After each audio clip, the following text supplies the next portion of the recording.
Dina from the 1 Million Mile Road Trip. My cameraman happens to be Tommy Green today. I guess that's not unusual.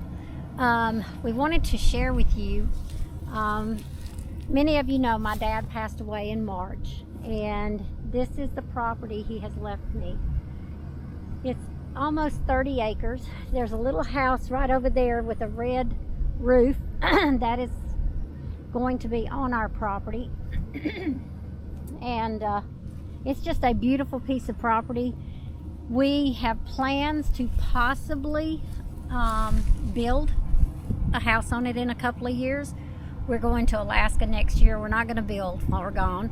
And the following year is America's 250th birthday, and President Trump has said that we're going to have a huge birthday party in every state. So I got with a couple other YouTubers and said, hey, why don't we try to make all 50 states in 1 year?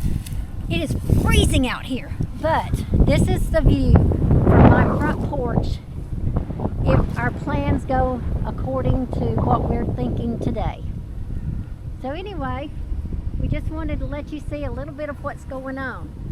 Homestead. Our homestead. Now, another thing. This is for your information. We were in Nashville visiting our son the other day, and I was on a downhill slope coming out of the parking lot and couldn't get the thing to work to raise the... Oh, we gotta go. Good.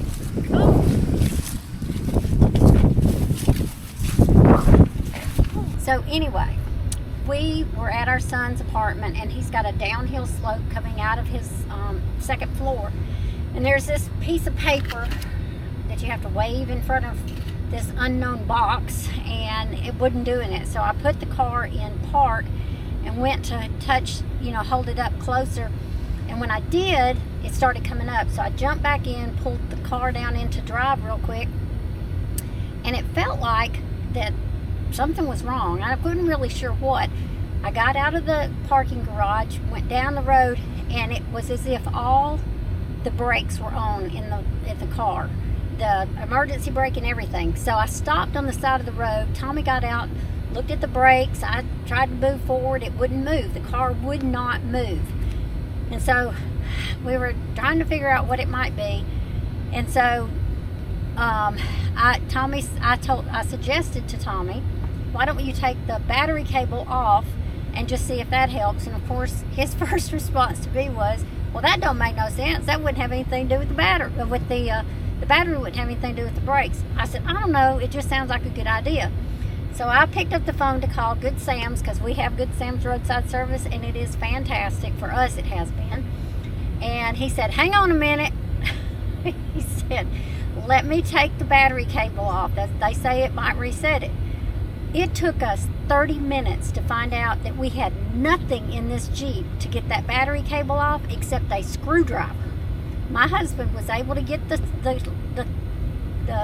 cable off with the screwdriver, left it off 40 seconds, put it back on, the car did perfect. So there are two lessons in this. Always try disconnecting your battery cable if something goes wrong in your car that you don't understand. Can't hurt. And then the other thing is, put you a toolbox in here that has what you might need traveling down the road. So anyway, that is my thoughts for today, and we will talk to you another day. We hope to see you on the road.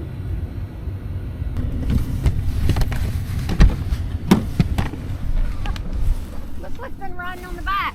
What else was back there? Good Lord. I took that, I put the,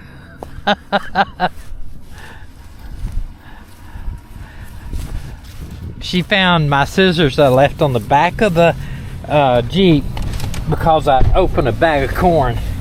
Yesterday. Back there yesterday. And you drove.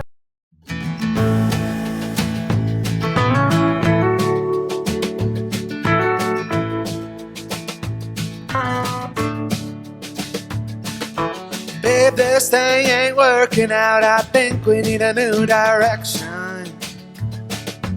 You're at home in this small town, and I'm just feeling fenced in. No need to complicate it. it, it just goes that way sometimes. This is your place, I'll find.